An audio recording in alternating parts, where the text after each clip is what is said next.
Renewal payment confirmation রিসিপ্টটি বা SLM রিসিপ্টটি হারিয়ে গেলে কিভাবে আবার ডাউনলোড করব, কারণ রিনিউয়ালের পর স্টাডি সেন্টার থেকে বই আনতে যাওয়ার সময় এটি লাগে। চলুন তা দেখে নিই। প্রথমে মোবাইলে ক্রোম ব্রাউজারটি ওপেন করে সার্চ করব NSOU। তারপর প্রথম লিঙ্কটিতে ক্লিক করব। তারপর অফিসিয়াল ওয়েবসাইট অপশানটিতে ক্লিক করব। তারপর একটু নিচে এসে স্টুডেন্ট জোনের মধ্যে 3 নম্বর অপশান রিনিউয়ালে ক্লিক করব। তারপর বাম দিকে রিনিউয়াল ইনফরমেশনের মধ্যে বিডিপি অ্যান্ড পিজি রিনিউয়াল অপশানে ক্লিক করব। ইউজি অ্যান্ড ডিডিপি রিনিউয়াল অপশানে ক্লিক করব।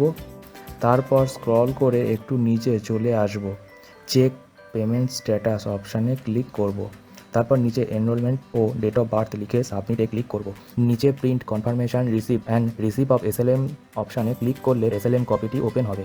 নিচে প্রিন্টে ক্লিক করে প্রিন্ট করে নেবেন বা পিডিএফ কপিটি সেভ করে নেবেন। এই ছিল সমস্ত প্রক্রিয়া। অসংখ্য ধন্যবাদ ভিডিওটি দেখার জন্য।